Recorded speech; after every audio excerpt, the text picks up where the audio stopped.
Bonjour, ici Shiba Tatsuya. Aujourd'hui, je vais vous présenter un nouvel anime, Arifureta Shokugyu des Seikai Saikyu. Cet anime est sorti en 2019 avec 13 épisodes de 23 minutes. Le genre de l'anime, c'est action, aventure, drame, équipe, magie, fantasy et romance. Le thème, c'est l'autre monde, harem, magie, monstres, vampires. L'anime est déconseillé au moins de 16 ans, bien que je trouve le manga ou le light novel bien pire. Cet anime est basé sur le roman de Arifureta Shokugyu des Seikai Seikyu de Shunisuke.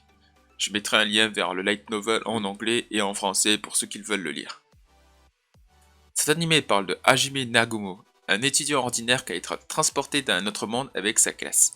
Comme dans tous les isekai, toutes les personnes de sa classe ainsi que lui reçoivent des caractéristiques et des compétences uniques. Or, Hajime reçoit la compétence synergiste et des statistiques médiocres. Synergiste est une classe d'artisans, pour ceux qui ne le savent pas.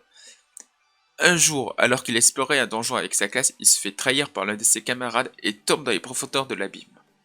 Hajime subit des horreurs au point d'en devenir fou. Et quand je vous dis qu'il subit des horreurs, c'est vraiment, il va se faire décapiter dans le sens, il va perdre un bras. Et il va réussir à vaincre un monstre, il va le bouffer et il va choper des compétences. Après, j'en dis pas plus pour pas spoiler. Pour les personnages, on a Hajime, le personnage ténébreux mais gentil en soi, Yue, une loli vampire de plusieurs siècles qui est surpuissante, Shea, Olia, une fille lapin tout à fait lambda au début, Tio Klars, une brigande perverse, et Kaori Shirazaki, une camarade de classe amoureuse de Hajime depuis longtemps. Est-ce que l'anime est bien? À vrai dire, oui et non. Oui, car l'anime est plutôt beau, les combats sont intéressants, les personnages ont le même caractère que dans le manga et le light novel. Non, car l'anime est trop rush, l'histoire par rapport au manga et au light novel, t'as l'impression qu'ils ont dit vite, vite, vite, vite, il faut se bouger, et qu'il leur manquait des épisodes pour faire des morceaux manquants. C'est plutôt frustrant.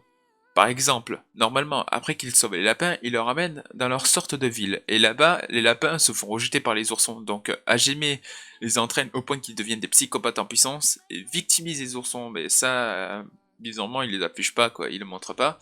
Donc, ça fait qu'il manque des caractères dans l'animé. C'est assez énervant quand on suit l'animé.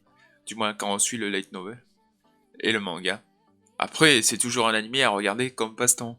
Vraiment comme passe-temps, parce que si je devais mettre qu'une note, j'aurais mis 6,5 sur 10 parce que c'est, on va dire, c'est du fan service.